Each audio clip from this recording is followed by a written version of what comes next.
today. I'm just going to go ahead and go through the line here on the page, the shared document first. I know a lot of you guys went ahead and put it on a separate document. So I'm just going to go through the order. So Hunter Passmore had King Arthur. So I'm going to go ahead and find his on the assignments, and he can share his first. Or if you don't want to share, I can read it for you if you don't want to share, because I know we're looking at your work. I wanted to give you that option. And also, this is something I do in my my film is literature class. If you want to come up here in front of the camera, because virtual doesn't ever get to see you guys, but you don't have to. I don't want you to think that you have to do that. So, Hunter, would you like to share it? Yes. Do you want to come on? Yes, I can. Yes, because they can see you now. You're really, which is they can see him. They can see his name. So King Arthur was claimed to be the Arthurian king. He wields his sword, which is called Excalibur. He set his court in the kingdom of Camelot, and the Round Table is in Camelot, and it sets King Arthur above all kings before him. Arthur and the knights are on a quest for the Holy Grail. That is excellent. Very good. So again, there's a lot of information about King Arthur. He is picking out, the most essential things about it and telling us about this. So you know that later other students are going to have, we have one that has Excalibur, someone has Camelot, someone has Quest, someone has Holy Grail. So all those terms are important, and he cited it perfectly. Joshua Mark is the author. The title of the article, or what he looked up, is King Arthur in quotation marks. Notice the period is in the quotation mark, and you're thinking, well, Miss Riggs, that's awful picky, but that's how MLA is. You have to have everything just perfect. Ancient History Encyclopedia is the name of the website. Ancient History Encyclopedia is also the publisher.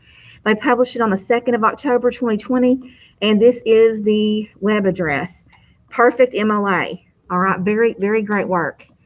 All right, so next, Caitlin Ross has romance, and I'm wondering if Caitlin, let's see, Caitlin has it ready. Caitlin, do you want to share yours? Or do you want me to share it for you? We'd love to hear from our virtual people.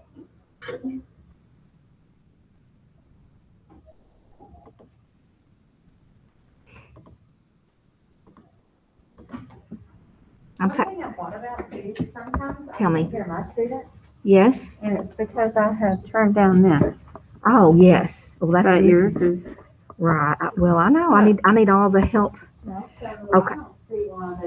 Okay. Well, and I understand, because I'm a shy person, and so when I'm in especially a big class, I'm a little bit shy to unmute and speak out there, because for one thing, you're always afraid you're going to speak when someone else is speaking. There's that fear.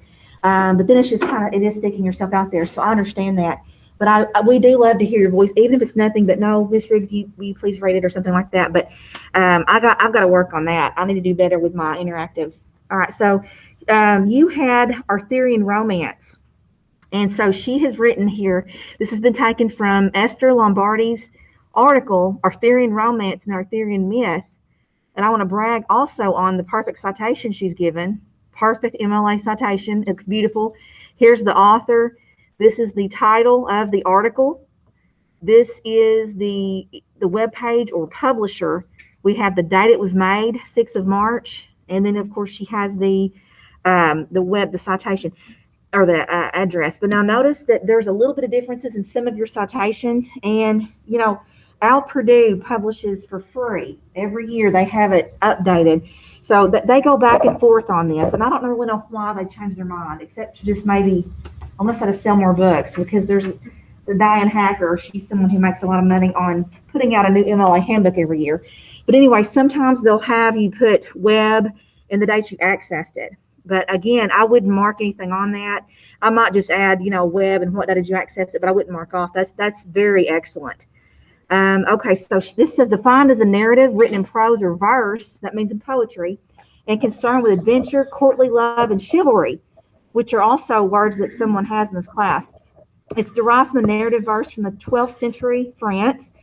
Anonymous 14th century English romance, Sir Gawain and the Green Knight, is the most widely recognized example of a romance.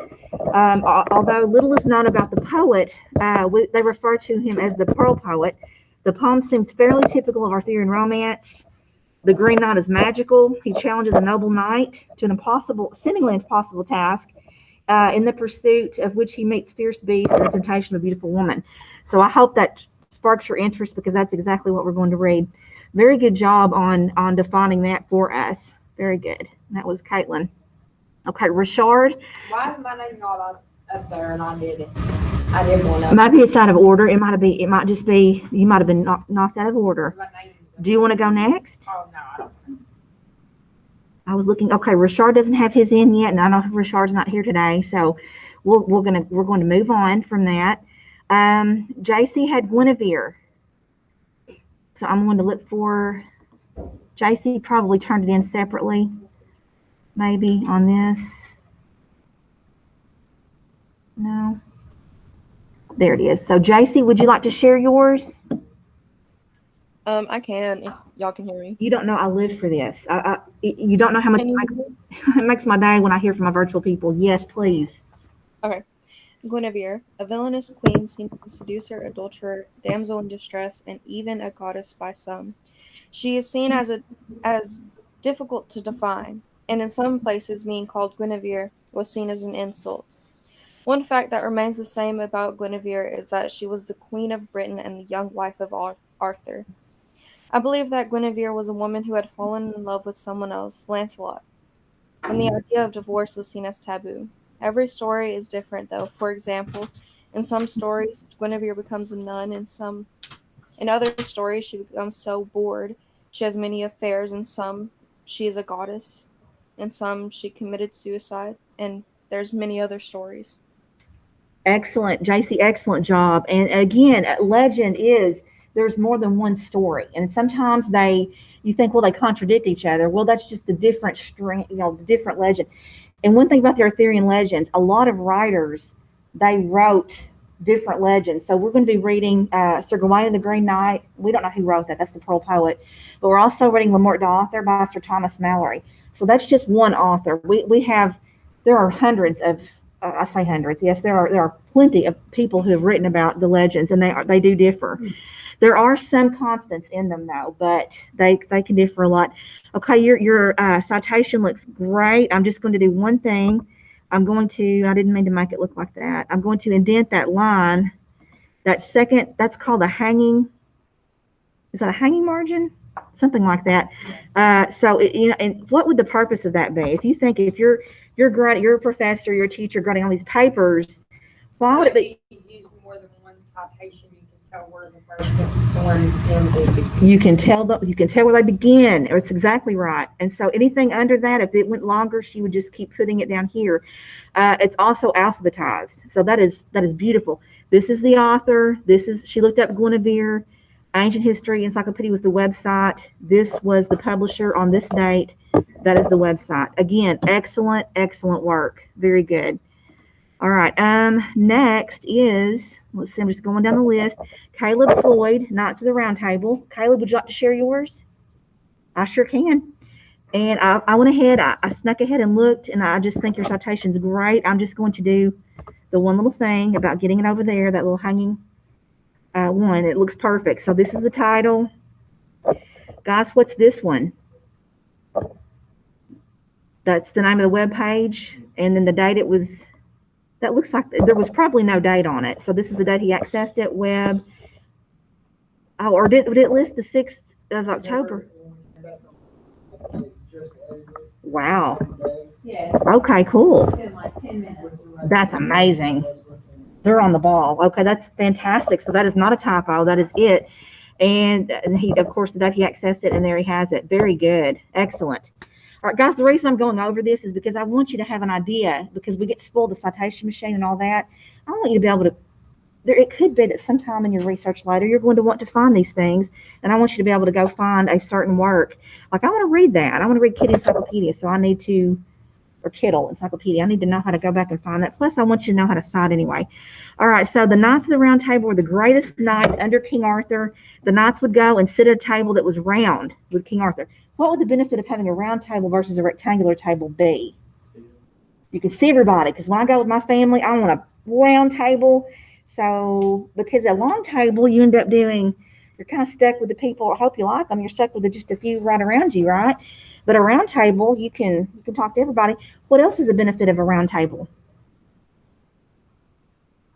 I feel like you don't have to yell. Like when you're at a rectangle table or a long Sure. table, you have to normally project your voice if you want to talk to somebody way down. You do. You're right. That's another good point. Yes. No yelling. What else? Think about shapes. Think about geometry. What is the benefit of a round versus a rectangle? Well, you can fit more people. Yes. Yes. I think so. But think about what else. How is a rectangle not like a circle? And corners and sides. No one can be the head of the table. There we have it. No one can be the head of the table. All right. So, oh my goodness, the next sentence he had it there. The reason they sat at a round table was to show no one was greater than another. In order to become a knight at the round table, you had to prove he was chivalrous, though. And someone has the word chivalry, code of chivalry. They had to swear a code of chivalry, which is like an oath. They promised to uphold the rules given to them once they became a knight of the round table. Excellent work. Excellent job. Fantastic. Yes. I love it so much. I don't know why why am I doing this, guys? I need to practice. Are you sharing your screen? I hope so. Dear God, am I okay? Thank you. Dear God. Plenty of times I don't. I'm just up here talking and I'm muted. And I don't know. It's just so stressful. That's why I want you people to tell me when I need to do something if I'm doing it wrong. All right. Jalen has Sugar Wine. I don't know. Let's see if he's got it turned in. I don't like that I think page. mine's turned in. They're probably dizzy. They're Never want somebody to read something. I can read mine. Oh, I appreciate it. Let's see. Let's go to, I messed up my little, this is what I'm going to go to. So, no, it's not. Jalen, this is what I want. Okay, Jalen, does he have his turned in? I don't think, he's not here today. And guys, by the way, on this note, here's the thing, what I do with virtual. Same thing if people are coming in late. I need to know if they come in late, if it's still like, because 15 minutes, they're absent anyway, which they're still getting class, that's good. But I film every class. So it's like if the issue comes up with so-and-so in class, I can look. I can find out. And usually GoGuardian's working, and that's another way to check. So, but just please, don't be afraid to check on us, and because we just don't want to mark someone absent when they're here, nor do we want to give someone credit for being here when they're not. So same thing. All right, so I don't know. I don't think he has his ready to go yet. So we will just go on. All right. Excalibur, Ty has his, and you did it on a separate. I'm still working. Oh, you're still working on it. Let's just move on down then. Lady of the Lake, Vanna. Vanna, would you like to share yours?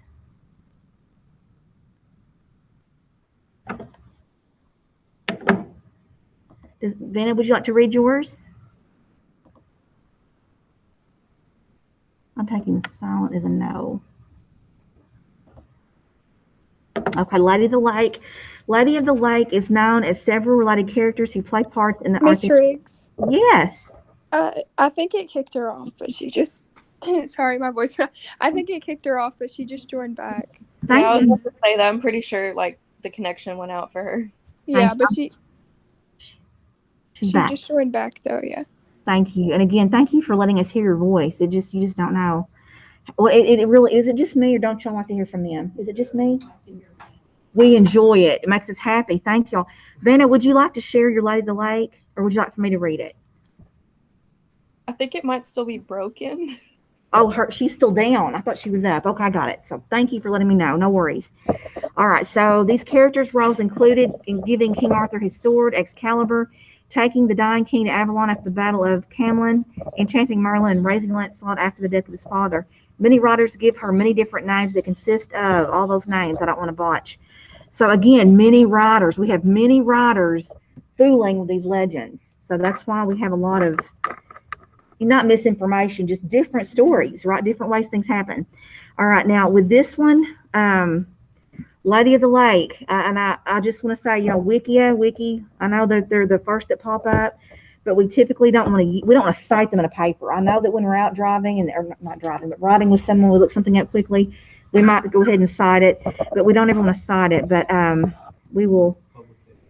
Yes. Yeah. Well, yes, we need, that publication date. There's just more. There's not a complete citation there. Date you accessed it, web, and then I think that might be all. I know that some of these links, these sources, they're so vague. They don't even, if there's no person, it's kind of like, would you believe something that you won't know who told it? Someone slides a note under your door, they don't sign their name.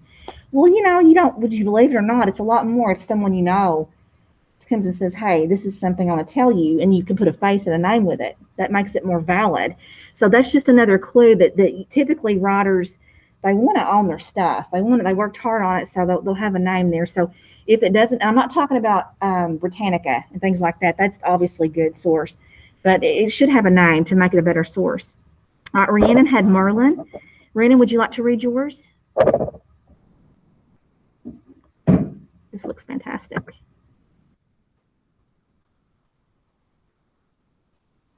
Would Rhiannon like to read hers on Merlin? I don't think she's in here. She's not in here. Okay, well, I want to brag on her citation. It looks fantastic. Look at that. Editors of Britannica, Merlin, webpage, publisher, date of publication. That looks good. And so Merlin was an enchanter and wise man in Arthurian legend and romance of the Middle Ages, linked with personages in ancient Celtic mythology. Celtic or Celtic? I say both of them. Vase Vaz, right? He was a part of Arthurian legend and was portrayed as an enigmatic figure. His character was often dictated by varying attitudes of suspicious regards towards magic and witchcraft. The persona of Merlin reflects different stages in the development of Arthurian romance itself. Excellent work. Very good. All right, Macy Hill had Quest. I'm not sure if this is, I haven't seen Macy. Hers is not ready. Camelot, Miss Madison George, and you shared this with us, Madison, and you said you would share yours. Yes, ma'am. All right. I bet it's right at the top, isn't it? There it is. Would you like to come up here, or do you want to? Awesome. They get tired of looking at me. I get tired of looking at me on the videos. I have to watch them sometimes. Anyway, painful because I don't edit them. I just slap them on the. Okay, it's where the knights lived. It was his court. King Arthur's Round Table was located in Camelot. Romance novel called, I don't know what that word is. Lancelot was when Camelot was first ever mentioned. This held the king of the Dark Ages, and Camelot is a castle. Very good. Thank you. And again, beautifully cited. Beautiful work. Very good. Excellent, excellent. Camelot. All right, how are we doing on time? We got time maybe for one more. Madison Kirksey. Let's see if Madison has hers in. I don't. Nope. Okay, and I know we've had a lot of people out and different things, so. All right. Oh, let's see. She did it underneath here. Or that. Kay, did you do archetype, or was that? Okay, so that is Madison. So Madison did it. She just needs to cite her source. Okay. So an archetype is a very typical example of a person or thing. It could be labeled as a hero. All right. So an archetype it can be, and when she said quoted thing, it could be, oh, I've seen that type of person before. It's the smart old woman, or the little smart old man, or the mother figure, or the enchanting lady who's going to end up making the young man go in a wrong way, right? We've all seen those archetypes. Very good. So Madison just needs to cite her source. I know it's a definition, but we can cite that. All right, so Luke Beeler. Luke had Lords, and I know we're running out of time. Guys, we'll pick up here on Tuesday after Mr. Brown's visit. Please be ready to go. Please, it'll make it go so much faster if you're ready to go. Because the better it is, the less you have to watch me try to fidget around and find things. So that'll be helpful. And on Tuesday, we'll start reading Sir Gawain and the Green Knight. Please read your AR book. That's the only homework you really ever have in this class. Please make sure you have your points by next Wednesday. By all means, take the test early. You don't have to wait until Wednesday to do it. That's just when it's due. Okay? Does anybody have any questions? All right, I'm going to stop recording. thank everybody for